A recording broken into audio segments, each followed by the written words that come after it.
Good morning, and welcome to this sacred time of meditation. Good morning to everyone, whether you're here in our chancel or part of our virtual congregation. I invite you now to take several slow, deep breaths. Get comfortable in your chair or wherever you're sitting, and close your outer eyes if that feels good, and just drop down into your heart and slow your breathing. Feel the energy and the soothing presence that is here in this sacred space. Just enjoy the relaxation and sense of well-being. We are in this sacred experience together, and together we open ourselves to the activity of spirit. Welcome your breath into your body. Welcome your mind onto your breath onto your heart, and welcome yourself to this gift of silent meditation. We take this into the silence.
Gently bring yourselves back into this physical space.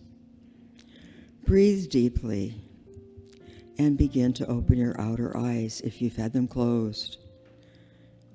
And embrace the knowing that you are on the path of light, even when you cannot see the way. And we remain open and receptive to the movement of Spirit as we welcome and bless our church family. We affirm that divine grace and love enfolds everyone here. And we especially bless and are grateful for all the people that share their time to put this wonderful service together every Sunday. So we bless ourselves, we bless our congregation, and we bless everybody who speaks and sings and provides music this Sunday. And as we go forth, we release everything into prayer. And so it is. Happy Sunday.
At this table, everyone is welcome.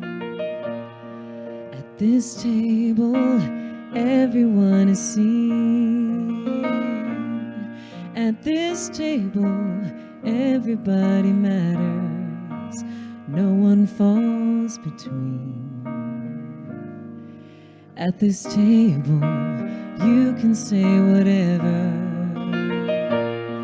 At this table, you can speak your mind. At this table, everything's forgiven. There's enough for everyone.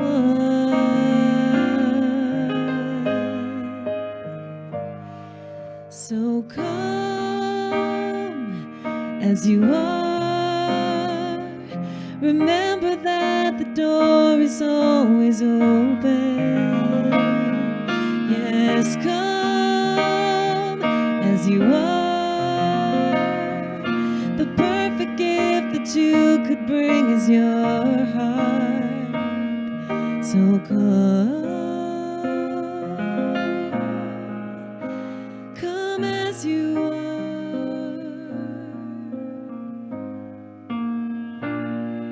At this table, there will be no judgment. At this table, mercy has a seat. At this table, we're all sons and daughters. There's no place I'd rather be.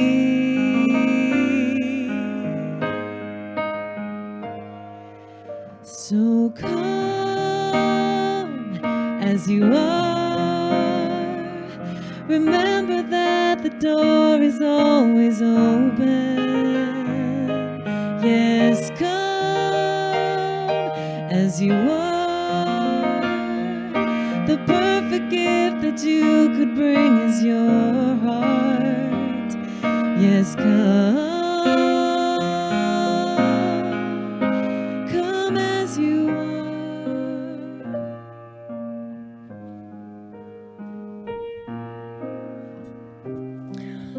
Let's join our hearts and minds together in prayer. Close your eyes if you're comfortable doing so. Relax your body and breathe into the peace of your spiritual nature, touching a stillness that soothes your very soul. In this moment, consider the possibility of infinite possibility. In the words of Eckhart Tolle, when you become comfortable with uncertainty, infinite possibilities open up in your life. Each day, I am created anew in the field of unlimited possibilities. Every new moment brings an opportunity for a new beginning. I look within and catch a glimpse of the inner visible. As I see beyond the outer appearances, I begin to visualize all possibilities. What I can visualize with my inner eyes, I can realize in the outer world. Opening to the flow of life inspires me to embrace challenges and pursue my dreams. My belief in infinite possibilities is a powerful tool for my spiritual growth, transformation, and self-discovery, leading to a deeper appreciation for the beauty and mystery of the universe, fostering a sense of gratitude and reverence for the unknown. In the words of Joel Osteen, your future starts today. Don't go through life looking in the rearview mirror. Your life is filled with possibility. We give thanks for these truths as we go forward with positive expectation, welcoming the highest and best outcomes, knowing all is well, life is good, and we are truly blessed. And so it is, and we let it be. Amen. So come as you are. Remember that the door is always open. Yes, come as you are. The perfect gift that you could bring is your heart. Yes, come. Come as you are. Come as you are.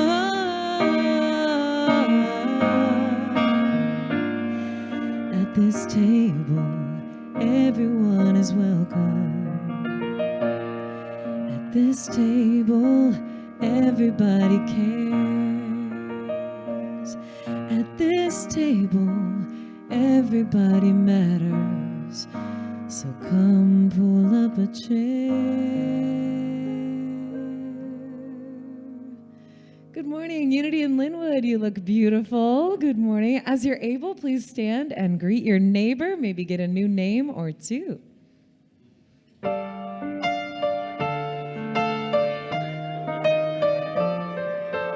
Om Shanti, Om Shanti, Om Shanti, Shanti, Om. Om Shanti, Om Shanti, Om Shanti, Shanti, Om. Peace inside my mind, God and only God is moving me. Peace inside my mind, God and only God is left to see. Om Shanti, Om Shanti, Om Shanti, Shanti, Om. Om Shanti, Om Shanti, Om Shanti, Shanti, Om. Om Shanti, Om Shanti, Om Shanti, Shanti, Om. Om Shanti, Om Shanti, Om Shanti, Shanti, Om. Peace inside my heart, God and only God is moving me. Peace inside my heart, God and only God I live to see. Peace inside my heart, God and only God is moving me. Peace inside my heart, God and only God I live to see. Om Shanti, Om Shanti, Om Shanti, Shanti, Om.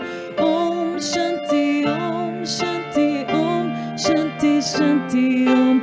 Om Shanti, Om Shanti, Om Shanti, Shanti, Om. Om Shanti, Om Shanti, Om Shanti, Shanti, Om.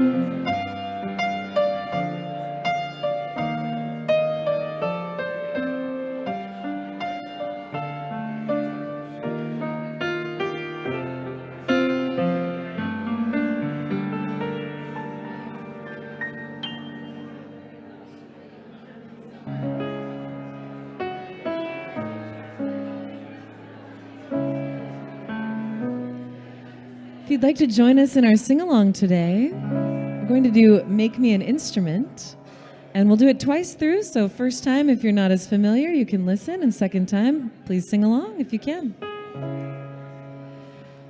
Make me an instrument, Lord of thy peace, as I let go, as I release.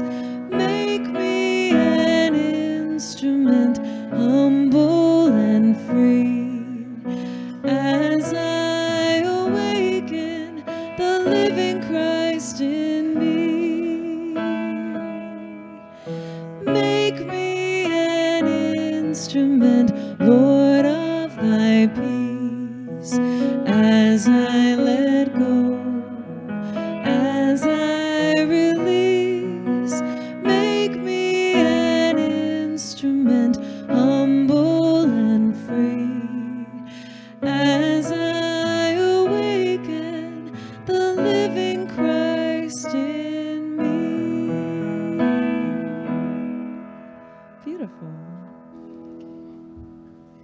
Good morning, everyone. My name is Stella Black, and I am absolutely delighted to be your welcome host this morning. And I invite you to join me in just showering our love and gratitude on Kelly. Isn't she amazing? Yes. I said this one other time, but I'll say it again in case you didn't hear it. I personally cannot carry a note in a bushel basket. So I really have the utmost gratitude for her gift of music. We know that you have many choices for where and how you spend your Sunday morning, and we are so blessed that you have chosen to spend it with us. Whether you're joining us in our physical sanctuary or in our virtual sanctuary from near and far, together, we are weaving a rich and beautiful tapestry that is unity in Lynnwood. Diversity is our strength, and unity is our calling. We believe that each person, and that is you, is an individualized expression of divinity itself. And as such, we accept you without question, condition, or exception. Here at Unity in Lynnwood, we embody inclusivity and oneness in all that we do. We welcome all family structures, celebrate all spiritual paths, and honor all life. Welcome one and welcome all to Unity in Lynnwood. Thank you.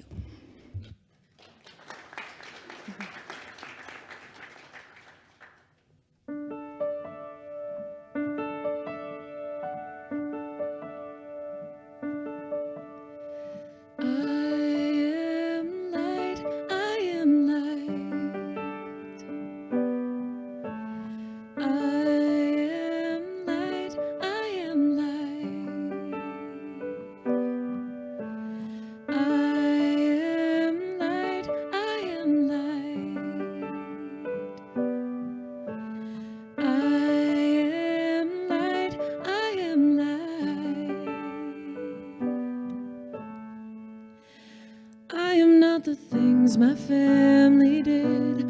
I am not the voices in my head. I am not the pieces of the brokenness inside.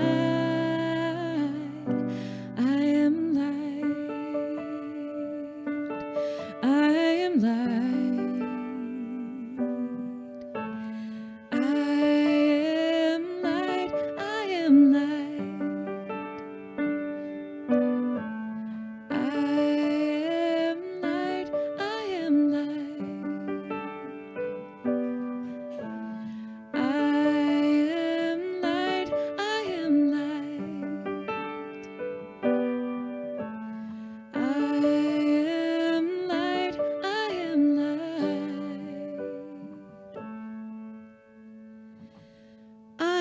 The mistakes that I've made, or any of the things that cause me pain.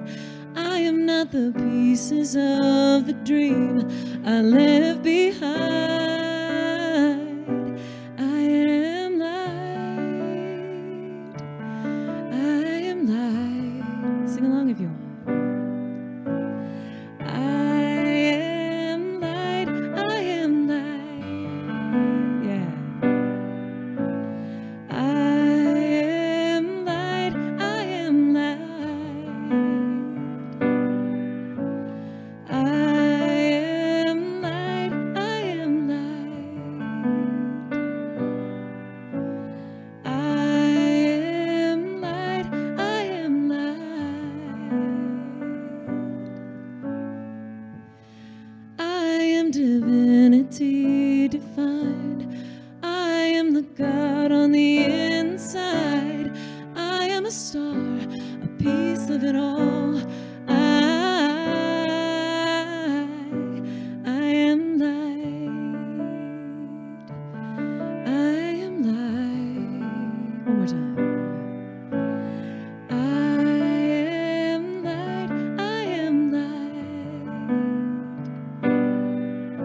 Good morning. I'm Jennifer Lovejoy. I'm going to be hosting our amazing guest speaker today, who you'll meet in a little bit. But join me before Kelly steps off one more time, the amazing Kelly Ash.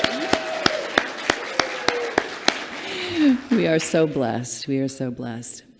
So I am delighted to welcome everyone today, those of you here in our sanctuary, as well as those who are joining us online. I think as Stella said, it's always such an honor and such a precious feeling to know that there are so many places you could be, so many videos you could be watching, things you could be doing, and you choose to spend your time here. And I think that is the power of sacred community. That is how we really keep each other going and together through these times. So let's start by welcoming our friends online. We've got 17 people watching online this morning, including Ursula from Cocoa, Florida, Elizabeth in Bothell, Debs in South Jersey, I believe, Tom from Edmonds, and Pascaline. Welcome, Pascaline. We haven't seen you in a while. We're so glad you're here. So if everyone could please turn to this camera over here. We have the amazing Zephyr. Zephyr, is this your first time on camera today? So thank you. All right, so if everyone would just look at that camera, maybe wave and say to our folks online, we see you. We feel your light. And you bless us with your presence. Thank you. All right. So our mission statement, we always like to say it and think about it and see how it grounds in us. Practical spirituality, welcoming community. I think that means a lot of different things to different people, but it seems to resonate. And we'll be talking more about that in coming months as we continue to explore our strategic plan and culture plan. But every Sunday, we like to do one of our value statements, our 7 value statements that the community created in 2014. And today we've got number 4. And you actually got a little prelude to this in the introduction, but it is so important to what we believe. We believe each person, everyone here and everyone out there, is an individualized expression of divinity itself. And we accept each person as such without condition, question, or exception. As a matter of principle, we love boldly. You good with that? All right, and we also start with our invocation. So if you would settle in and just please say this together with me, or if you like to just close your eyes and take it in, that's fine as well. We say together, though imaged and named variously, there is a singular and eternal ground of being from which all life emanates and into which all life retreats. We choose to call this ground of being God. By extension, we come to understand that we are spiritual in nature, human in expression, and limitless in potential. We gather today to remember such truths, to celebrate our unity, and to honor all life. Wonderful, thank you. So I am really excited to introduce our guest speaker today, who will be joining us by Zoom. She lives in Alabama and had traveled all over the world for many, many, many years, and I think finally said, woo, technology is good, and I can do this by Zoom. So Reverend Edwene Gaines has been an ordained unity minister for over 46 years. And she says she has made a 100% commitment to the transformation of the abundance consciousness of the world. And I'm sure you will hear more from her about the power of commitment, so kind of stow that one away. She's the author of several books. Her most recent one here is The 4 Spiritual Laws of Prosperity, a simple guide to unlimited abundance. And we do have copies of this in our bookstore. You can also get this on Amazon. She has several previous books, which are also amazing, including one on being debt-free through forgiveness. It's pretty cool. So Reverend Gaines gives prosperity workshops throughout the United States and still speaks as often as 250 times a year to diverse spiritual communities worldwide. And she currently does Zoom teaching and speaking for Unity in Baton Rouge, which is my old stomping grounds. That was actually the first Unity church that I went to regularly when I lived in Baton Rouge, so that's a fun connection as well. She has received numerous honors, including the International New Thought Alliance's Torchbearer for New Thought Award and Unity Worldwide Ministries Light of God Expressing. And she's president of Prosperity Products, through which she makes her books and affirmation cards and CDs available. And I wanted to share, and Edwene, I assume you can hear me, but I first saw you probably about 25 years ago when I lived in Atlanta.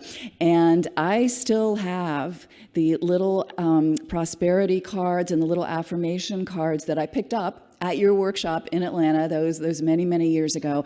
And these are absolutely amazing. You can, again, find them online, but they're just, wonderful cards. And some of them, there's a lot on prosperity, but this one is excellent health. So it's affirmations for health.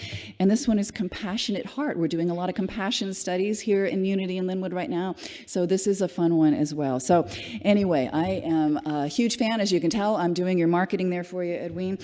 And I am thrilled to turn this over to you. The talk of her title is The Four Spiritual Laws of Prosperity, A Simple Guide to Unlimited Abundance. Help me welcome Reverend Edwene Gaines. Hello, everyone. I'm thrilled to be here with you online, Zooming, this beautiful Sunday. Thank you for inviting me, and thank you, Miss Jennifer, for the wonderful introduction. I happen to live now in Baton Rouge, so we do have a lot of connections there. And I also want to acknowledge the beautiful music of Miss Kelly and the precious, lovely meditation of Miss Stella.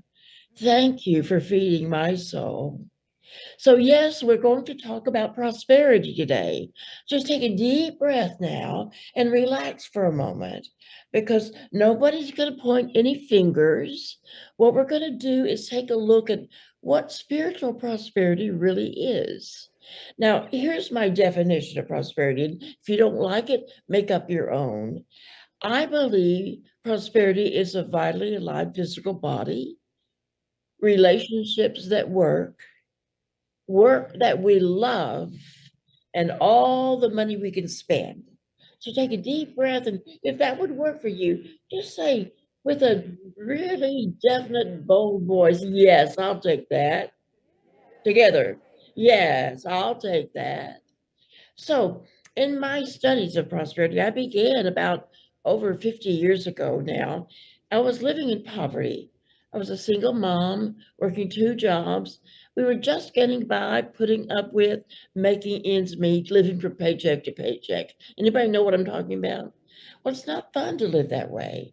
But I had left behind my church that I grew up in because it didn't feel right for me anymore, and I hadn't found unity yet. But um, I did have a compassion for an interest in the Bible, so I began to study and read some books about prosperity. And everywhere I looked, I found these particular four spiritual laws addressed in some way.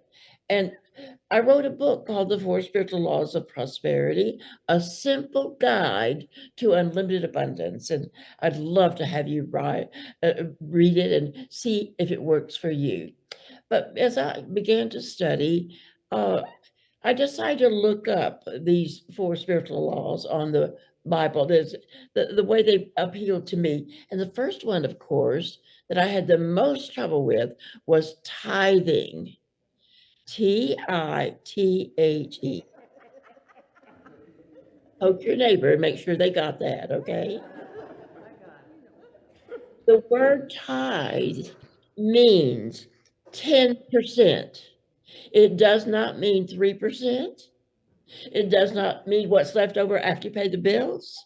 It's 1/10 off the top, given back on a regular basis to that person, place, or institution where you've received your spiritual food. Deep breath now, don't go unconscious on me. 1/10 of all the money that you receive belongs to God.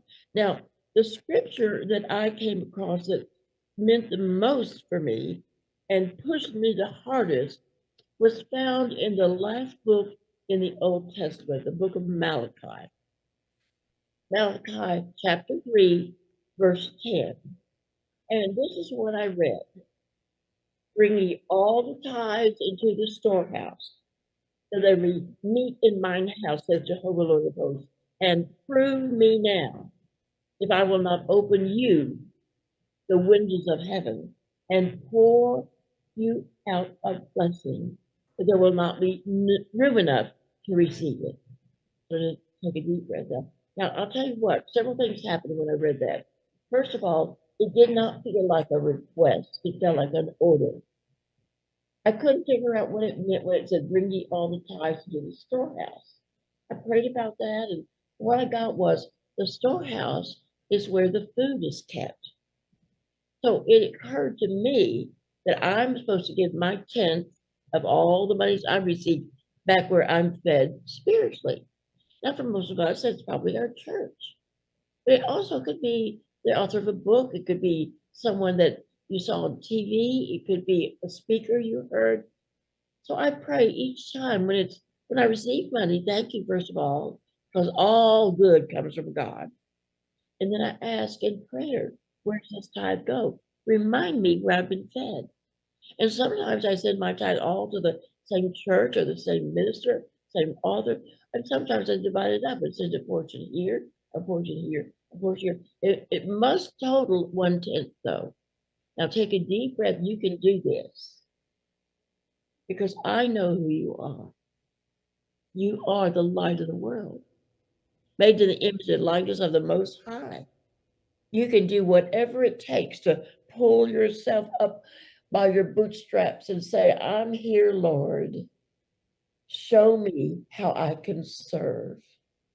And as you begin to move deeper and deeper into this God consciousness we call Christ consciousness, you find that life gets easier. Now, I began my tithing about 50 some odd years ago. And I promised myself that I would do this for 6 months. Now, I was scared, you understand. At the time, I was making $80 a week, which barely covered our living expenses with nothing left over to spend, to play with, to eat out, or anything to have fun with. So I committed. Now, I have to tell you the kind of spiritual practice I had. I talked to God just the way I'm talking to you. So I said, okay, big fella, I'm going to do this tithing thing and I'm going to do it for 6 months. You told me that I have the opportunity to prove you in this scripture. Prove me now, it says. Do you realize that's the only place in the entire Bible where we're invited to prove God?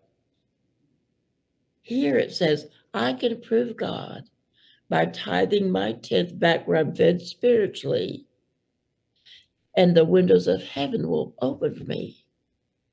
And so I said, God, I'm here to prove you in my life. I'm going to do this for 6 months. Now, if you can't prove yourself in my life in 6 months, I'm sorry, big fella. That's all you got. So I began.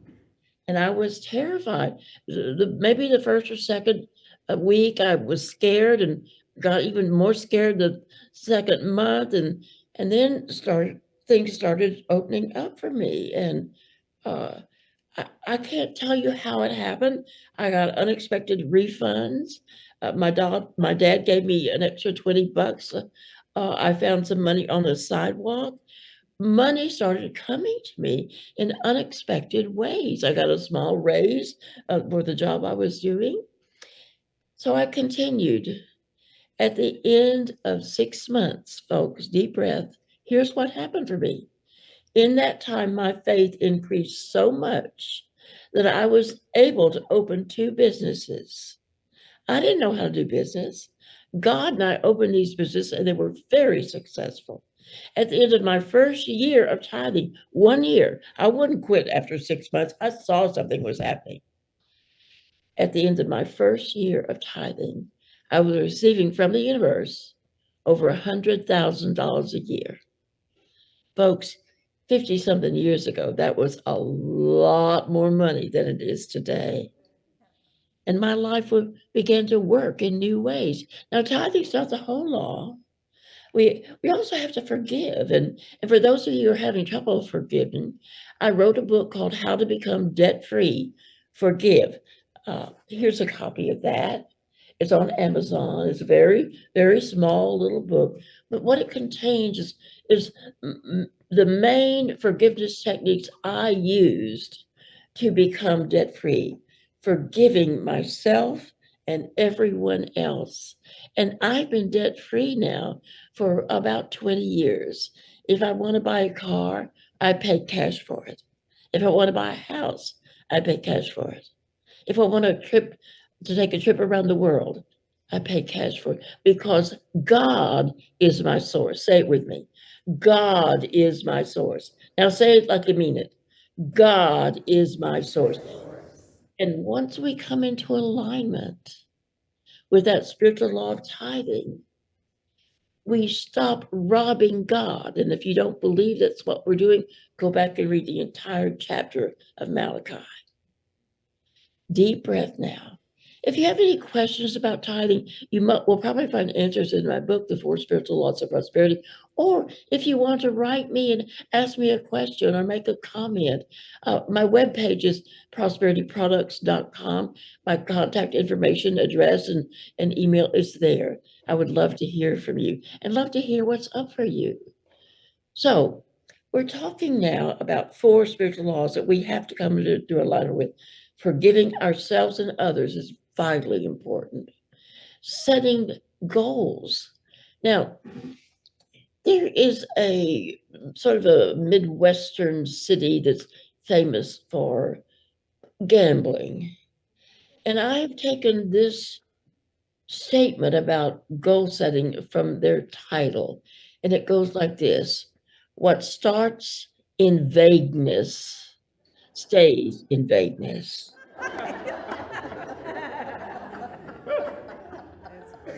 So what I'm asking you to do is set clear-cut, tangible goals. What do I want? Now, most people I ask, what do you want? And most people will answer, I just want to be happy. Well, good. That's not a goal. That's a choice. You can choose happiness any moment. Whatever's going on in your life, you can choose to be angry about it or depressed about it or sad or have your feelings hurt, or you can say, God is the source of my joy and I choose joy. Any moment you can change your mood if you're willing, but you have to have that willingness. So when you write your goals, I give very specific ways to do that in the book. But the main issue is make sure they're your goals, not your mama's goals for you, not your partner's goals, your goals. What do you want? And don't be afraid. I was kind of afraid when I got started because it sounded to me in my old guilt-ridden life that it sounded kind of greedy. But the master teacher tells you, ask and ye shall receive. It's just that simple. But ask clearly. You don't put down, I want a new car. Well, what kind, what color? You want a SUV? You want a convertible? Be very specific about what you want. The more specific you are, the quicker you will have your demonstration. Yeah. So the last one, people seem to have a difficulty with that, getting on purpose with our lives. So tithing, forgiving, setting goals, and getting on purpose with your life. So I have a lot of theories about what our purpose is. And one of my newest theory is that we're here to have fun. We're here to love ourselves and to allow ourselves to be loved. We're here to make a difference in the world. So one way to get to your purpose is to look at what you love to do. Is it painting?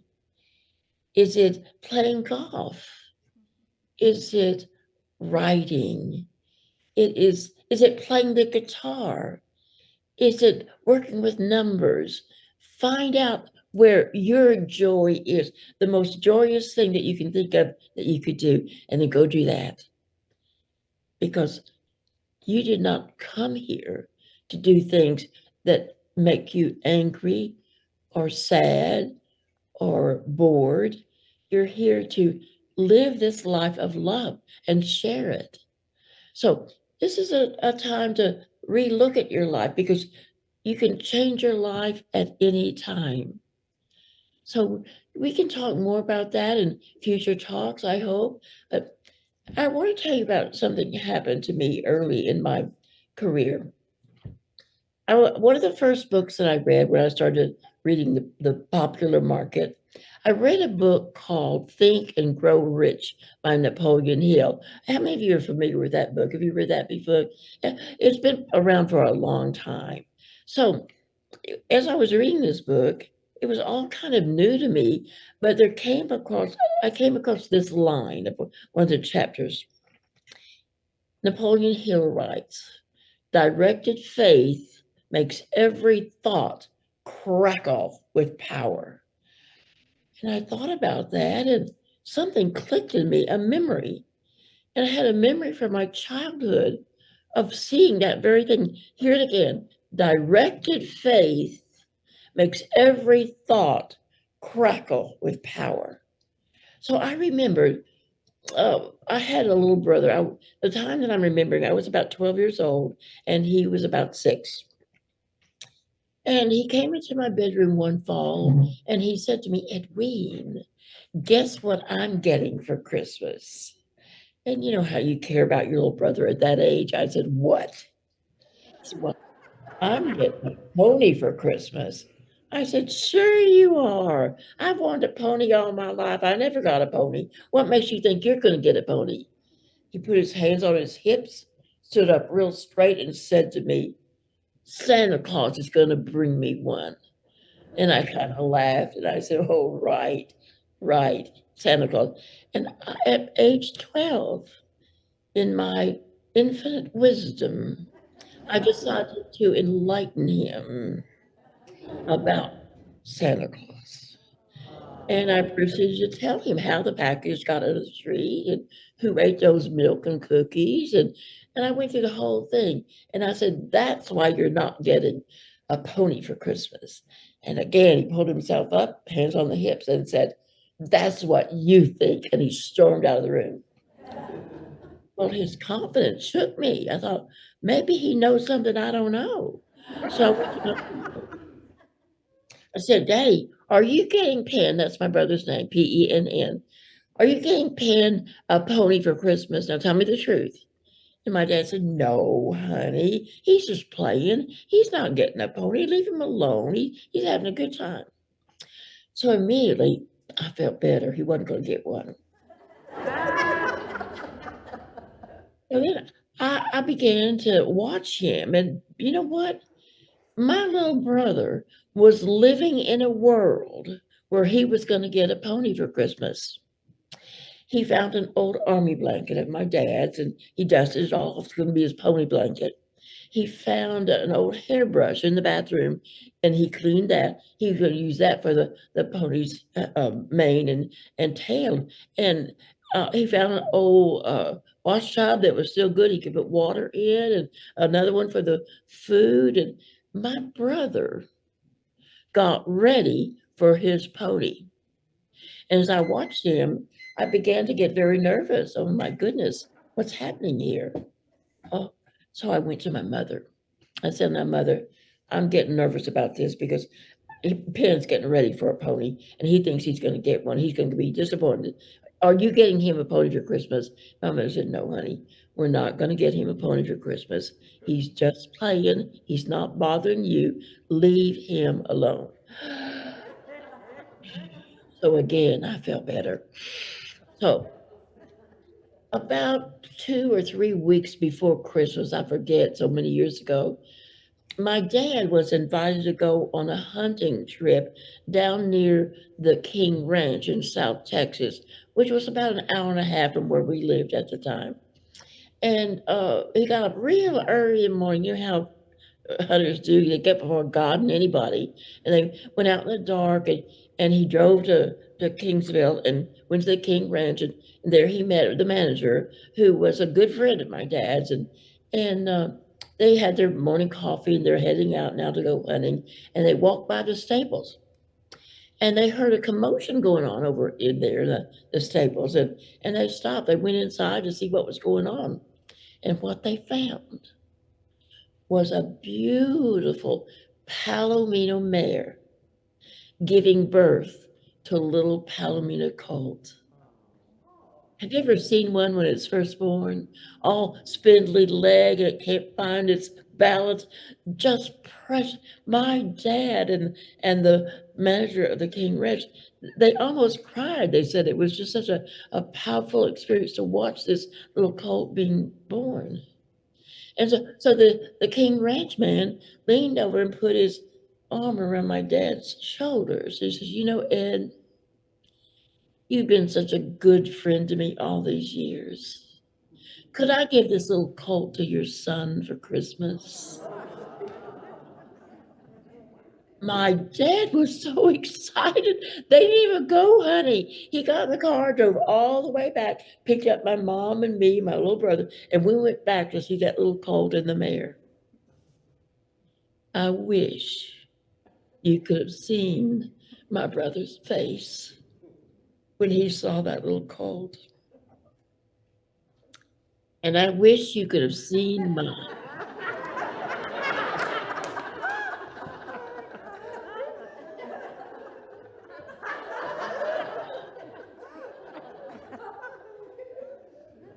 The ranch manager was a very sensitive man. He could see something was going on inside of me, and he came over, put his hands around my shoulders. He said, "Oh, honey, I wanted your brother to have the little colt, but I wanted you to have the mare."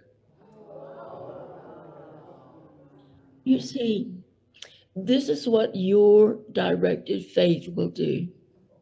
Not only will it bring you every single desire of your heart, not only will it lift you up and bring you joy beyond your belief, but it will bless everyone around you. So I encourage you to practice these 4 laws, because they will empower you to direct your faith with more boldness, more strength, more power. I have a challenge for you. As I get ready to close, I'm going to have a challenge and 2 closing quotations that have meant a great deal to my life. The challenge is, I'm asking you to get the book Prosperity by Charles Fillmore, the founder of Unity, and read it this week and practice at least one of these 4 spiritual laws: tithe, forgive, set your goals, get on purpose with your life. That's your challenge. Deep breath now. Poke your neighbor. Make sure your neighbor heard that, all right? And then I want to close. The first quote I want to close with has stood with me in times of great joy and times of great challenge. It's written by a gentleman by the name of Patrick Overton, and he writes, "When you have come to the edge of all the light that you know, and you're about to step off into the darkness of the unknown, faith is knowing that one of 2 things will happen. There'll be something solid to stand on, or you'll be taught how to fly." Deep breath. That's faith. Trusting God, tithing, forgiving, setting goals, and getting on purpose increases our faith beyond our ability to comprehend. And then the final quote by Charles Fillmore.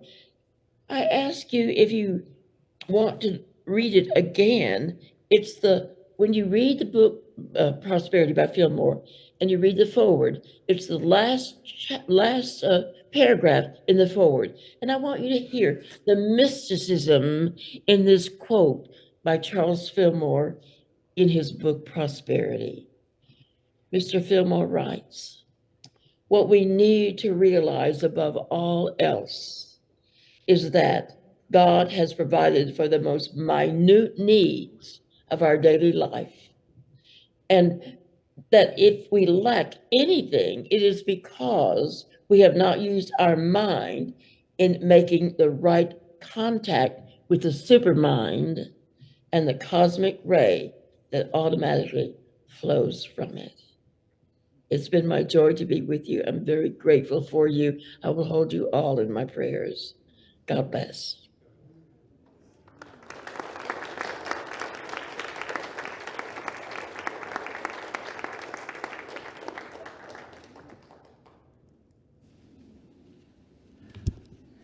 What can I say? Was that not the most inspirational and transformational message on abundance and prosperity? My goodness. Well, now is our time of giving. And third Sundays are Givers Circle Sundays here at Unity in Lynnwood, when we have the opportunity to plant seeds of abundance, to get ready for our pony, right? Right. The way that we celebrate Givers Circle Sunday is that we have an abundance basket filled with abundance affirmation cards. I'm going to ask somebody in our virtual or our physical sanctuary this morning to pick a card from the basket and read it to us twice. Let's see, maybe Marge, would you do this honor for us this morning? Thank you.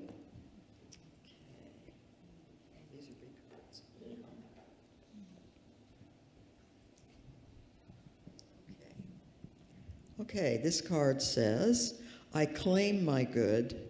The universe is boundless. I give thanks for the beauty and bounty of Earth and for our planet's capacity to replenish and rejuvenate itself. And then read it a second time, please. The whole thing? Yes. Okay, I'll read it again. We've got all the time in the world. Okay. I claim my good. The universe is boundless. I give thanks for the beauty and bounty of Earth and for our planet's capacity to replenish and rejuvenate itself. That's pretty important to remember too, isn't it, right now? And please keep the card as a token of our gratitude to you this morning. Thank you. Thank you so much. Electronic giving options will appear on the screen. For those of you choosing to give a physical gift this morning, the ushers will gratefully pass baskets. If you are in our physical sanctuary and would like to give by credit card, there will be an electronic giving station at the back of the sanctuary following the service. If you'd like more information about Unity's programs of regular giving, planned giving, or legacy giving, please grab a Givers Circle brochure, or you can write the Board of Trustees directly. For those of you who are already participating, thank you so very much. And now join me in our offering affirmation as it appears on the screen. I give freely and fearlessly, fulfilling the law of giving and receiving. Blessed always, for the arms of God surround us. Let our joy be so triumphant that we rest in God and say,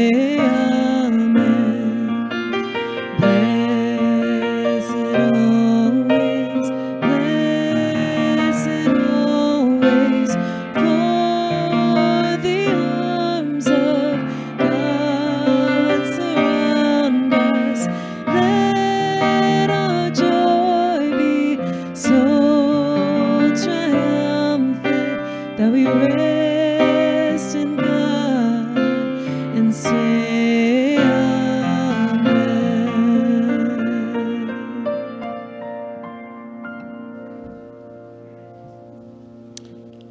Is anybody here this morning joining us for the first time? Anybody new or newer? And if so, and if you're comfortable doing so, you can raise your hand.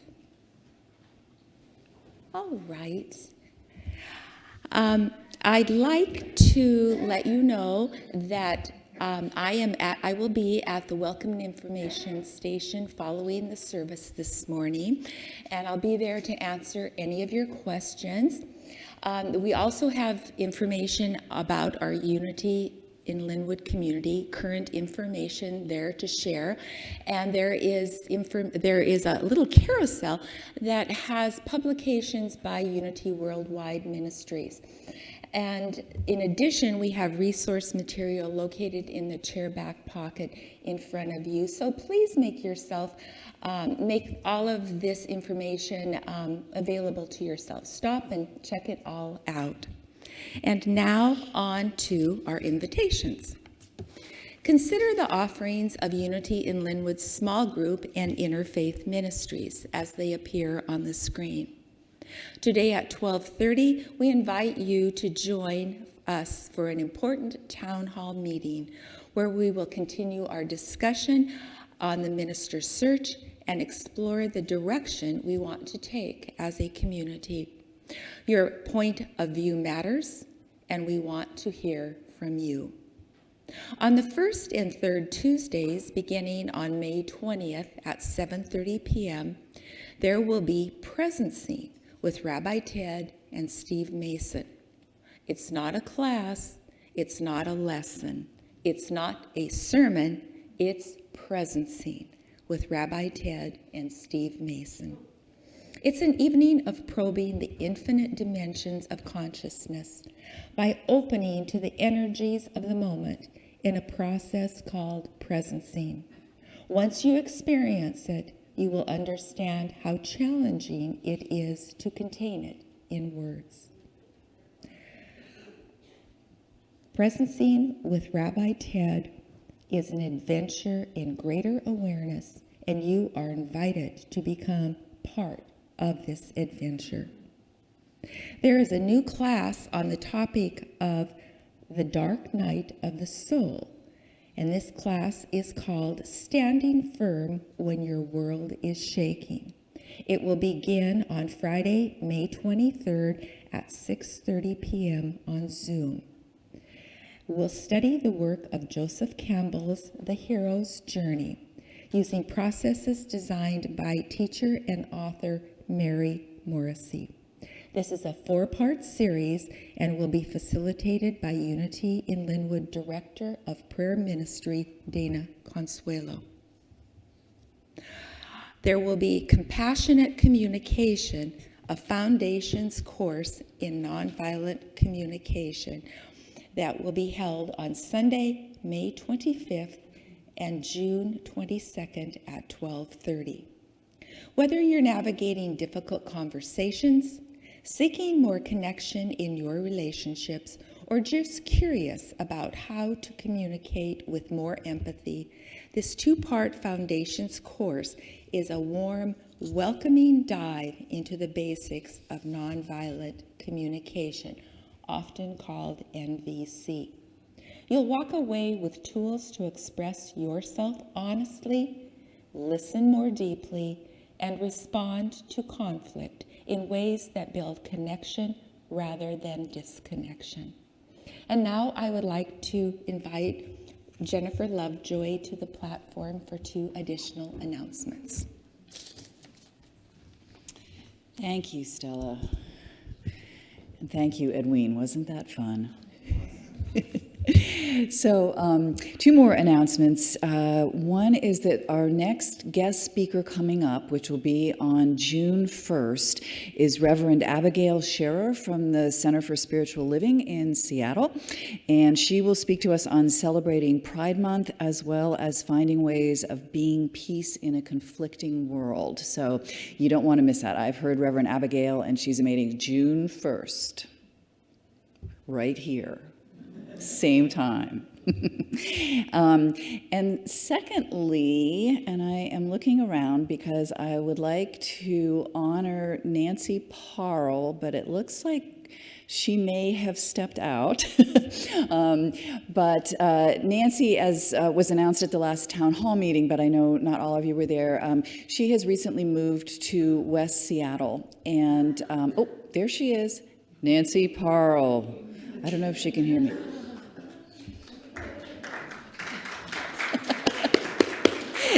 Good. The speakers must have been on. You can stay there or come up, your choice. But I was just saying that we are so appreciative of your service on the board. Because of her recent move, she is stepping off of the board, and Karen Breen James has taken her place. But we are just so honored by everything you've done for Unity in Lynnwood and your service on the board. And these beautiful flowers are for you to take home at the end of service today. So please join me in thanking Nancy.